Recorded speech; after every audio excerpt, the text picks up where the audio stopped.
We just can't have nice things.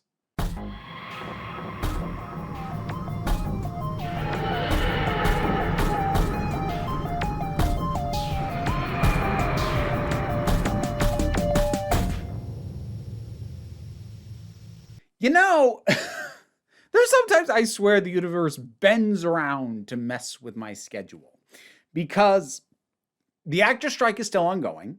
And as a result of that, while I do have every intention and I will be reviewing the specials for Doctor Who coming out next month when they air, I'm not talking promotional material. I'm only doing reviews of the proper thing. So I thought I don't have to worry about Doctor Who news.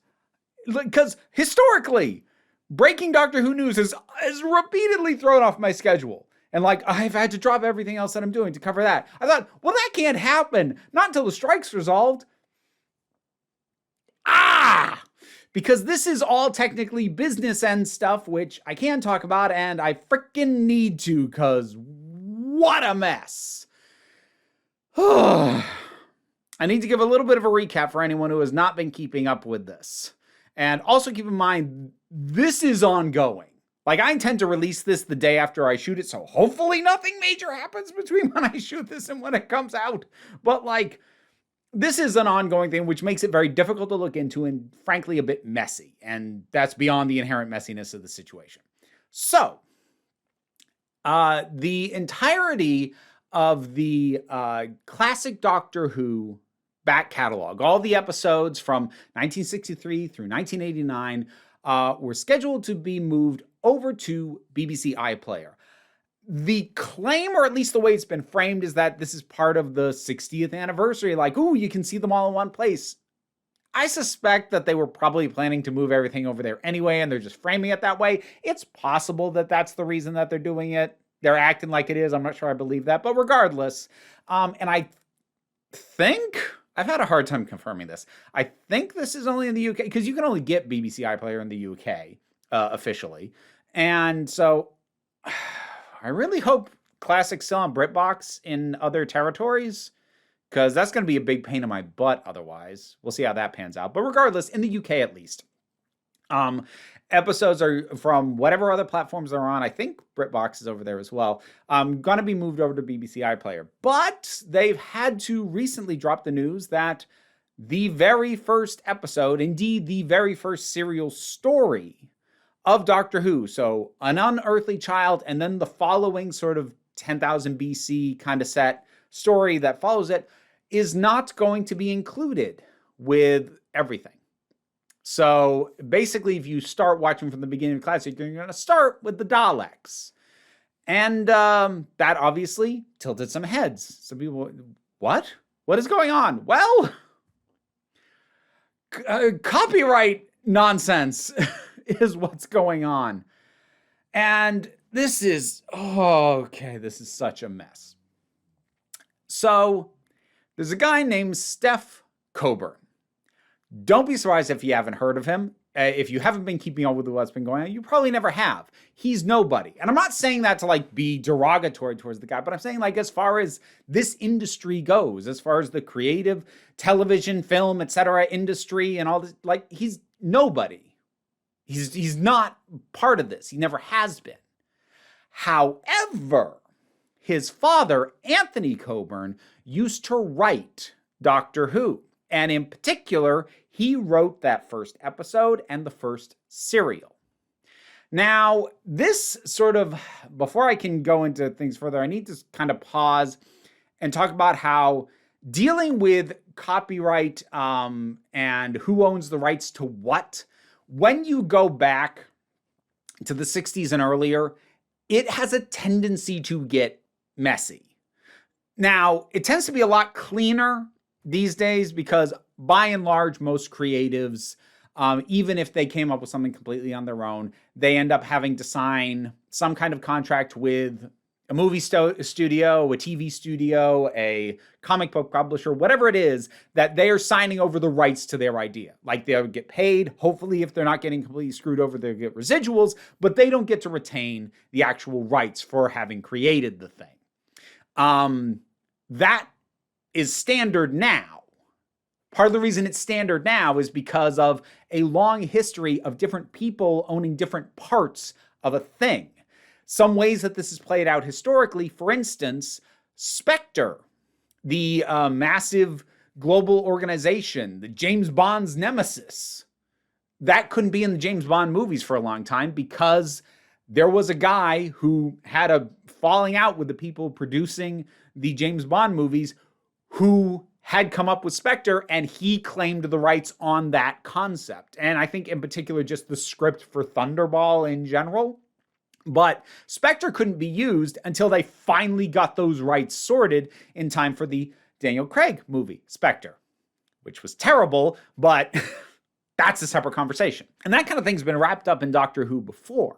It's been noted by more than a few people that the Daleks and so forth have had to be relicensed from Terry Nation's estate, the creator of the Daleks. And there's the popular rumor among the fans that the show, if not still is, was at least required for a while to put Daleks in every single series of the show. Which is the supposed reason why Daleks would show up even in like one scene cameos effectively, like during Matt Smith's run. That's never been really confirmed, but that kind of thing certainly can happen. And those relicensing of the individual who holds the rights to these unique concepts, yeah, those have to be worked out with each new thing. Now, as I said, Anthony Coburn wrote that first serial, the first episode, and then the stuff set in the cave people times, effectively. Now, his son, Steph Coburn, he's the one who's kicking up the fuss right now. So, boy, where do we start with this? Basically, because of the move to BBC iPlayer, the rights had to be relicensed, and he has refused to do so. And his version of the story is that what he asked for, what he felt was fair. We'll get into how much that might or may not have been. I'm not going to throw any numbers at you, but there's some context to this guy. And he says that the BBC was going to pay him a pittance and that he's not going to relicense it to them. Now, whether or not he fully has the rights and exactly what he has the rights to might actually end up having to get litigated in court. But I suspect the reason why BBC iPlayer at this point is announcing like it's just going up without that is because it may well fall in their favor ultimately that they don't need to relicense this from this one guy specifically. Again, I'll kind of get into some of the stuff with him in a minute. But that this isn't going to be sorted by the time this stuff is all supposed to go live on BBC iPlayer in time for the 60th. So I wouldn't be surprised if ultimately he either does relinquish and accept the pittance that they offer him, or they just wrestle control. I won't be surprised if either of those ends up being the case. But coming back to Steph Coburn and giving a little more context on him, this is not his first time pulling this kind of thing, because back in 2013, he tried to claim the rights to the TARDIS. The vehicle itself, the design, what it was, and how it worked. Basically claiming that because his father had come up with the idea, which is debatable, but I don't want to get too far in the weeds on that. But his claim was, my father wrote the scripts that introduced the TARDIS. The TARDIS was his idea. It was his intellectual property. It's now mine because he passed away. Now, here's part of what's annoying about trying to look into somebody who is, as far as this kind of content and industry is concerned, a nobody. It's actually really hard to find out all the specifics and the details. Because, for instance, everything that I could find, every news write-up for that case happened back in 2013 when he tried to basically copyright claim the TARDIS as his. I can't find anything that wrote up the resolution of that. Everything I could find was being written, when he'd made his filings and his initial claims and like, oh, he's claiming this and the BBC says this and that's it. I couldn't find anybody having written up a conclusion on the damn thing, or at least not anything that's currently live and searchable that I was able to find. Now, my suspicion is he just lost because he's not trying to claim the TARDIS anymore. I think if anything had fallen in his favor, he'd be doing that now, but he's not. So I suspect what probably happened is if he holds any rights, it's just to those scripts and those stories, not the concepts in them, meaning not the Doctor, not the companions, not the TARDIS, not the time travel, etc. He probably has no rights to any of the concepts, but what he's now claiming is probably a little bit more reasonable, which is rights to those specific scripts and the things that were resulted from them. Trying to parse what Steph Coburn has been saying is very difficult because, all right, I go way out of my way to not speculate or comment on anybody's mental state or mental capacity because I think it's rude, it's invasive, and it's nobody's business. That having been said, I think at the very least I have to say that Steph Coburn has no problem coming across like somebody who's a bit unhinged. I don't know if he is. I don't know anything about the guy.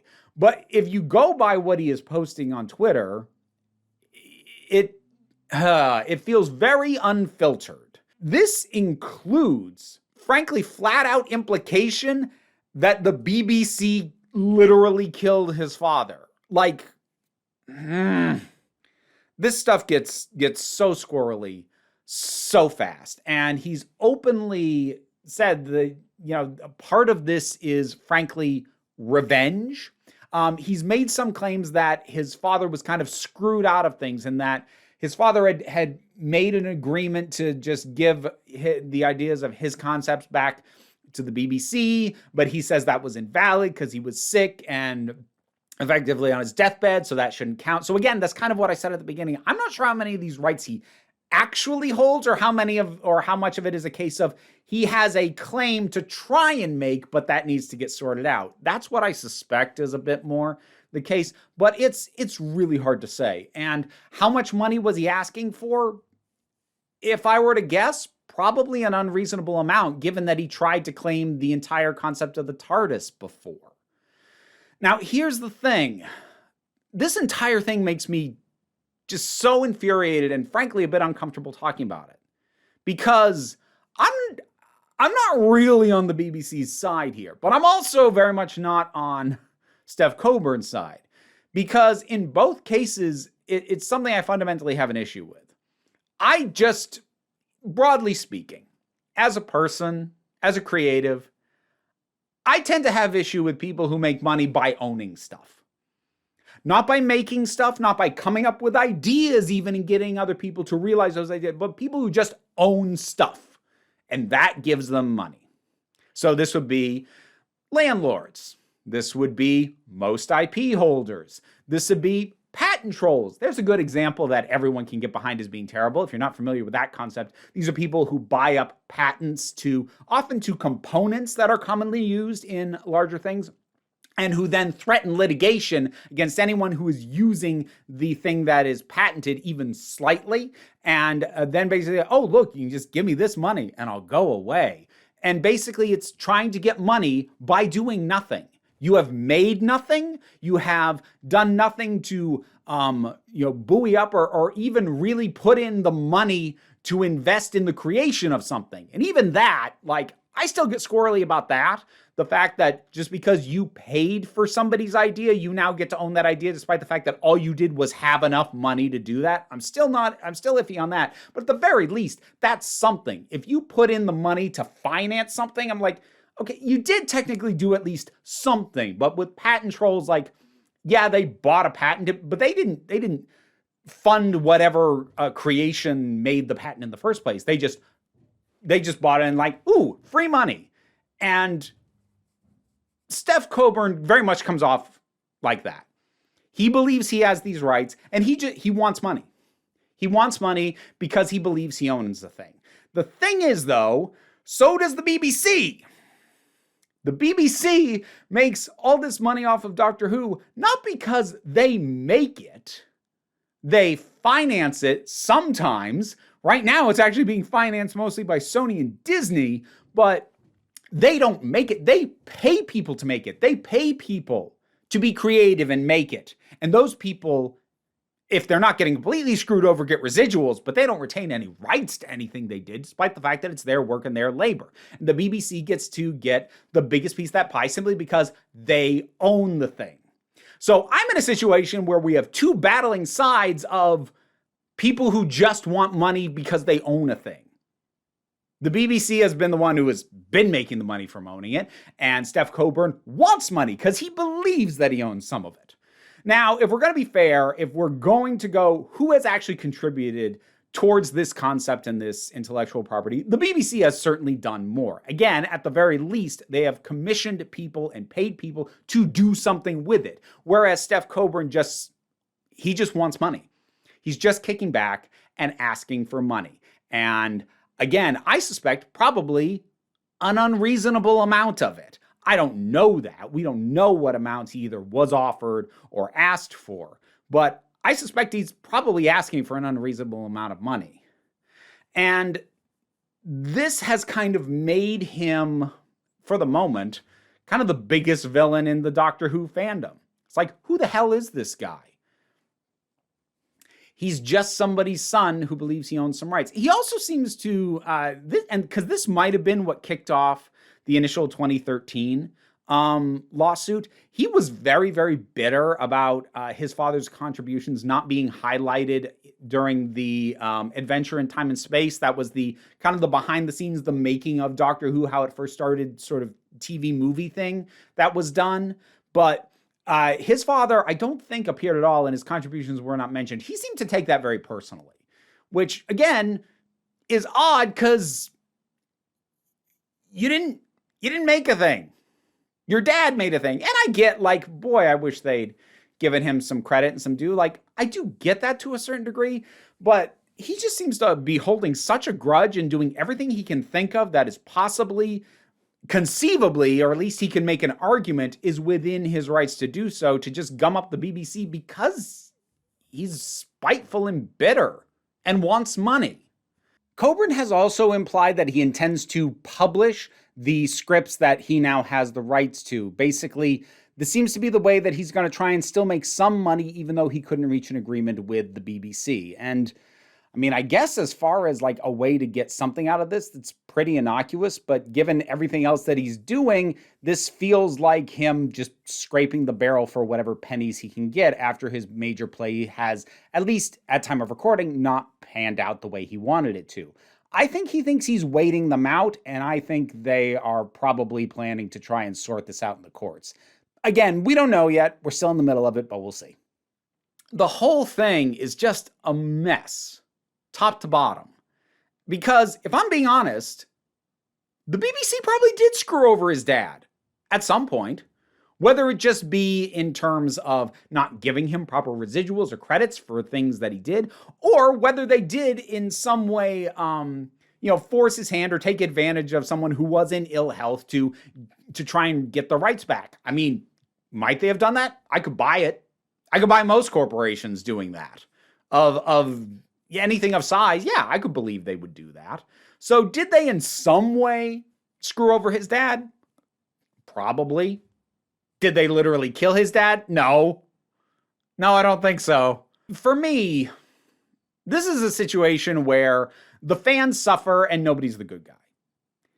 The slightly less bad guys in the situation are the BBC, simply because they're not denying anybody access to anything. Well, I mean, they sort of are, depending on how you were getting Doctor Who before. Now you have to go through BBC iPlayer, possibly, or whatever. But, like, I don't like sticking up for the BBC, and I don't really think I'm prepared to say, oh, they're the good guys in this situation. No, they're just the ones who are willing to make something available to the public, whereas this guy's prepared to withhold it from the public out of spite against them. And there are times when I can even get behind that kind of spite. If it's something you made, not a thing that you inherited, that somebody else made, and you think you just are entitled to a piece of a pie because you own a thing. Unfortunately, that describes both sides. It's just one of them, the individual, Steph Coburn, is being far more disruptive, whereas the BBC, it's business as usual. So, like, that sucks in the usual way, whereas Steph Coburn sucks in a disruptive way. Which is better? Which is worse? I don't know. It's all messed up. But that's the story of one man holding the premiere episode and serial of Doctor Who hostage. I don't know if I'll do a follow-up on this. Depends on how it pans out. Like I said, this is very much ongoing. It's very messy. Who knows where it's going to go?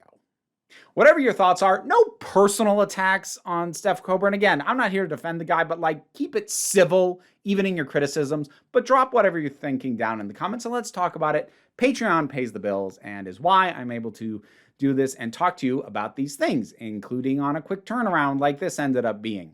But don't worry too much about that. Like, share, subscribe. They also help. But what I really want you to remember, you're beautiful, you're valid, and you are loved. You are the council, and I'm just running the meetings. And until next time, this council is adjourned. Time to thank some Patreon backers, and in the spirit of October, I'd like to thank Robin Moore, Zubin Lutfullah, Goddess Alita, Turok, The Thing That Goes Doink in the Anime, Ruth, Oliver B., Solitary Pictures, Ulrich Bogdan, Melinda Walters, Jen, Auntie Kate 808, Becky Sparks, Fernobilax the Poodle, Robin Powell, Tracy Scrappett, Angry Casperl, Dave Hall, and Rosalind Bennett. Thank you for your assistance. I don't know, I might try theming the shoutouts in the future. I don't know, we'll see. Thank you.